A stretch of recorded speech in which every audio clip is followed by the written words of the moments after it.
Hi, this is Mark Roemke with Ninja Training TV, and we've got a really fun one today. You guys are now gate guards in a city, and you have either a spear or a Rokushaku Bo, and you're going to have one of the people come up to you and decide they probably stepped out of a bar and had too many drinks, and their friends bet them. I bet you could punch that guard straight out. So we're going to go over that kind of scenario today and have fun with it. So, there are two different ways that you could probably deal with this, or many different ways. One, the person could come up and you could get clocked out. But if you're in an awake guard and not an inapt guard, you'd probably at least try to move out of the way and block and then come back with some type of hit. But if you were a guard that just had knee surgery and had a new knee only a month and a half ago, you might not be able to move that fast. So we're going to show you how to use your spine to strike and do some techniques. So in this technique, as the punch comes in, I'm going to rock my back and use my spine to hit. Now I'm not just blindly coming up with the bottom.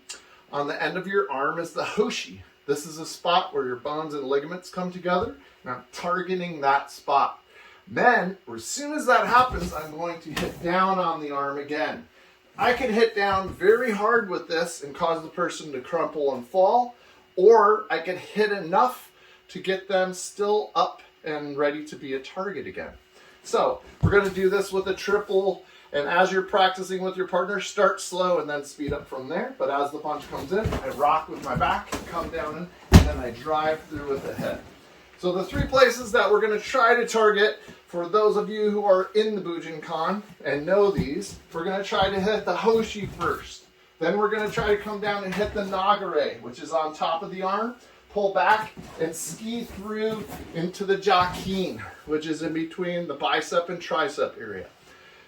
That might present itself. The arm might do different things. Sometimes when you tag somebody with this, they'll pull their arm away, and now you have a new opening. Let's see what happens if that's the case. I'm here, bam, and I hit too hard. Oh, the neck's right there. Oh, the face is right there. So you can turn this into an endless thing. One thing I am doing though, is as I pull my back backwards, I'm stepping offline slightly. I don't want to leave my legs open and just go like this, because they might come in with a kick and a punch, and then I'm wide open to attack.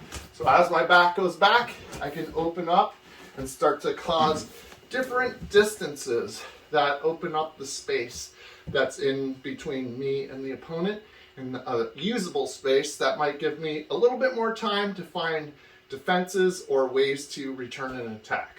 So I hope this helps you guys out today, and I hope you're having fun. Make sure anytime you're doing a move and you think you've dialed it in, put weapons in your hand and try different weapons with the same move.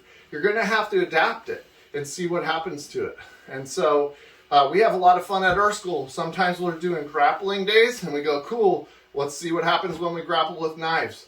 Let's see what happens when we grapple with a gun. Let's see what happens if we grapple with a sword.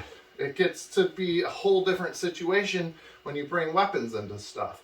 So give these ideas and concept tries. Go out there and don't just be stale with your training. Make it alive, train on different surfaces, and keep the stoke. All right, if you guys like this, follow the links below to go to our website and all that. Please like and subscribe, and I hope you guys keep training.